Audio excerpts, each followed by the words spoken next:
What's up, guys? It is Mike Wilson, your host here of the 100% Me podcast. And I had to have a little change of scenery here. We did have our new baby, our third son, Mr. Malachi Cruz. And he is taking up daddy's bedroom slash office slash podcasting space. So we are in the great outdoors today, out on the patio. It's a beautiful day here in Texas. And so, yeah, I figured why not? Let's go out and have a little adventure by the kids' artwork back here on the side of the apartment. But a few things I want to talk about today was really the last 3 weeks of being Mike. The last 3 weeks, because there's been some incredibly high highs and some pretty low lows, but it all came down to the mindset. It all came down to my mindset, and I'm going to talk through some of the things that I learned and continue to talk through some of the things that I learned from a lot of the women in my life. You know, in this book right here, 100% Me Mom, I talk through just exactly what I've learned from the most influential women in my life. And to start with, let's go ahead and talk about 3 weeks ago, okay? So it was about 3 weeks ago when woke up around 11:30, 12 o'clock, and my wife was having some incredibly horrible back pain, right? And being that she was pregnant at that time, it was real concerning, right? She wasn't having any contractions, but her lower back was just excruciating pain, was just hitting her real hard. And it got to the point where her body would begin to kind of shake, and she started vomiting, you know. And it was one of those moments as a husband and as a dad where it's like, what do I do? What are my next steps, right? Because I'm watching my pregnant wife in so much pain, and she has an incredibly high pain tolerance. I mean, like, I stub my toe and my eyes water, and I'm like, oh, please, like, everything's about to come to an end, cut my foot off, take it, like, it hurts, right? And she has the same thing happen to her, and it's like she just kind of walks it off. And so I understand how high her pain tolerance is. And so for her to be physically shaking, and then starting to vomit, I knew it was serious. And so we called some really good friends of ours, and was able to drop the older two sons off, you know, at their house. And I mean, we're talking 1 o'clock in the morning. Like, the fact that anyone would answer their phone is a blessing, you know, and to be able to allow me to drop my sons off over there, you know, huge blessing. And so I was able to drop them off and rush Crystal to the hospital, and we're there, and they're telling us now, this is 3 weeks ago, they're telling us that our baby's heart rate isn't exactly where they'd like it. It's not very active. They showed us some examples. You know, they have their little template heart rates, and you see the heart rates kind of going up and down like crazy and doing things, and our son's going like this. It's kind of a straight line, if you will, with very little movement. You know, so that was really concerning, because, I mean, like I said, that was 3 weeks ago, 3 weeks before our due date, and it's still not explaining why my wife is having this horrible pain in her back. So from there, they began to kind of assume and kind of throw theories out, like maybe it's kidney stones, right? Because it's in her lower back, and so that was a huge possibility. And so what they did was they did a couple ultrasounds of her kidneys and such, and didn't find anything, you know. And she would, again, kind of go into this pain periodically. It wasn't anything that was systematic. It wasn't like contractions where we're trying to time them. They're very sporadic pain, but it was excruciating pain. And so we end up in the hospital for 8 or 9 hours, and, you know, they really didn't find much of anything, but now their concern was for the baby, right? Because the baby's heart rate wasn't as good as they would have liked it to be, and his oxygen levels weren't as high as they would have liked them to be. So we kind of sat there just waiting for him to have some sort of activity, right? His heart rate to go up, his energy levels to go up. They have her on a couple IVs. They're having her drink juice, trying to kind of perk the baby up. And so they end up releasing us.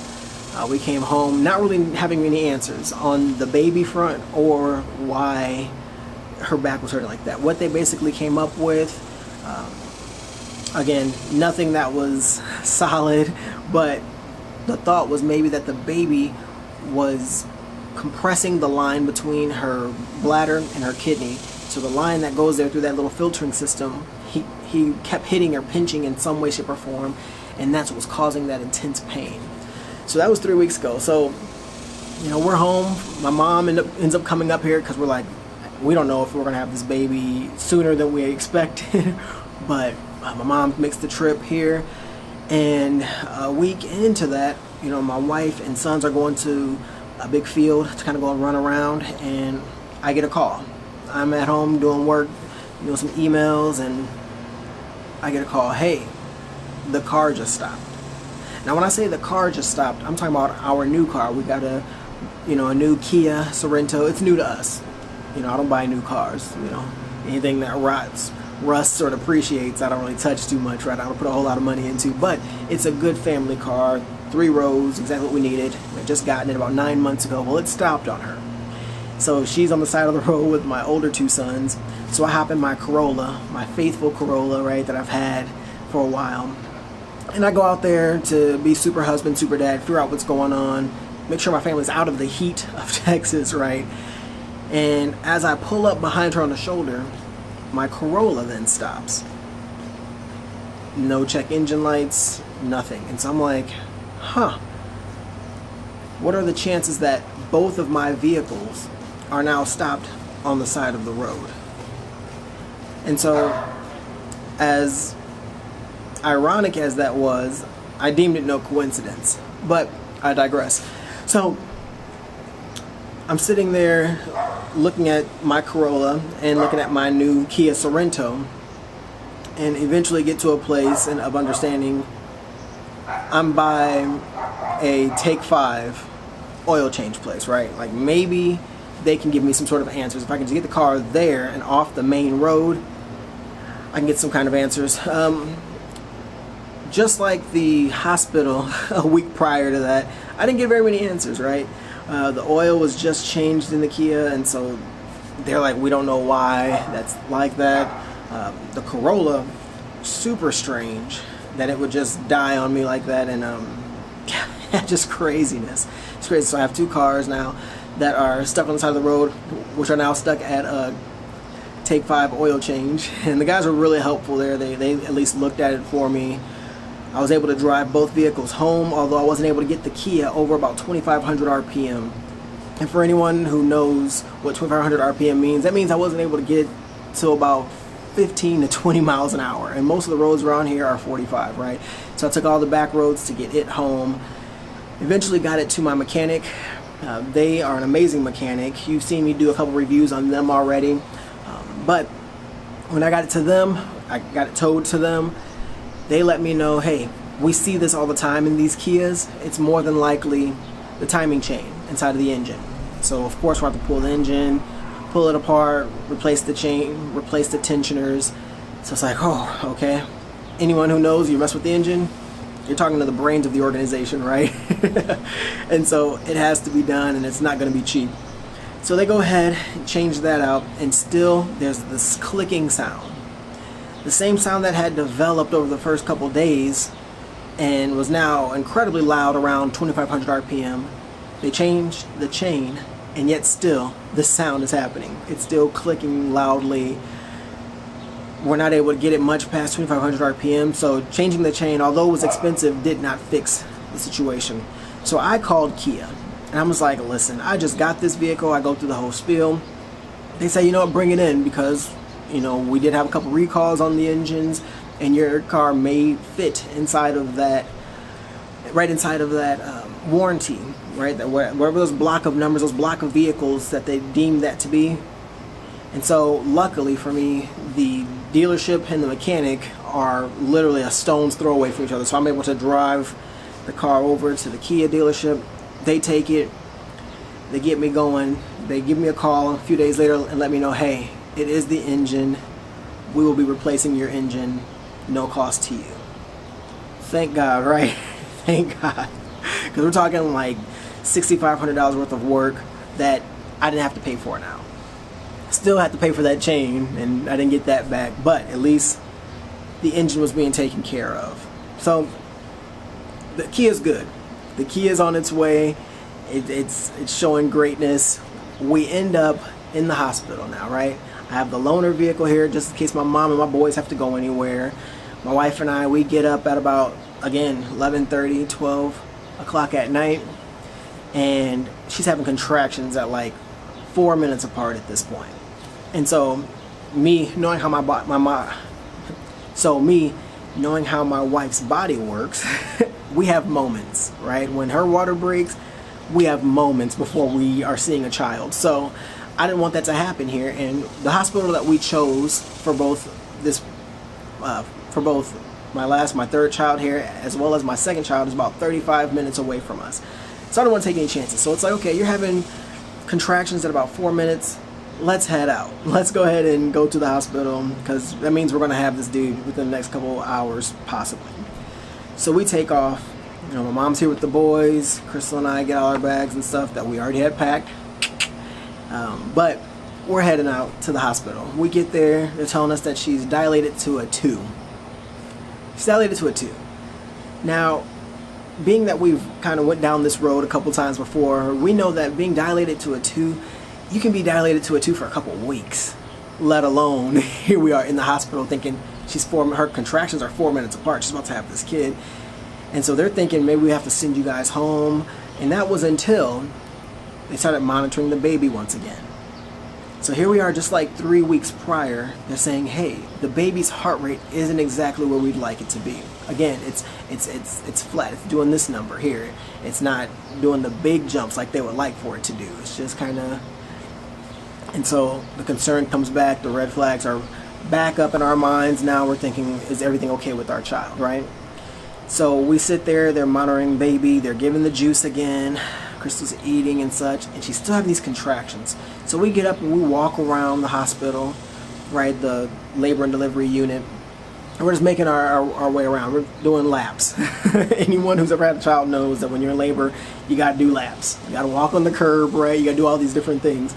And so she was walking laps, I was walking with her, and the contractions are still happening. Now I'm timing them about 2.5 minutes apart.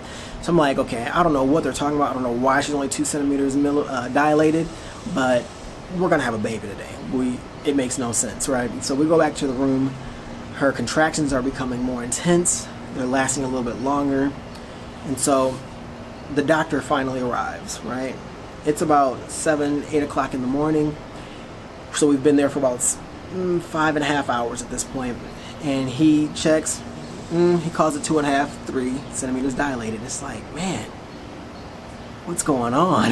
it's 6 o'clock, 7 o'clock in the morning now. Like, what's the deal? We should be ready to have a baby, right? Why is she still only 2.5 to maybe 3 centimeters dilated? Making a long story short, moments after that. I mean, we're talking, that was about 6:30, 7 o'clock, maybe 7:30 in the morning. By about 9 o'clock, the doctor's nowhere to be found. He's gone. These contractions are intense. So we're talking to the nurse. We're letting her know, like, hey, we're about to have this baby. I don't know why she didn't seem to be dilated before. Doctor comes in. Finally, they call him in. Hey, come and check her out. She's at an 8. So literally between, 6:30 and like 7:30, 8 o'clock, she went from 2 centimeters dilated to 8 centimeters dilated. So this kid is like ready to go. Luckily, they didn't send us home. Luckily, we didn't go home, right? And so it's super crazy how the time just flew, how he just, went from a 2 centimeter to an 8 centimeters dilated. And I'm like, okay, babe, we're having this child, right? And so doctor goes, he's like, let's go get the pool ready because we want to have a water birth. My wife is all about the all-natural births. I mean, she's superwoman. It's crazy. But around 9 o'clock, the contractions get so intense that it's like, okay, is the pool ready?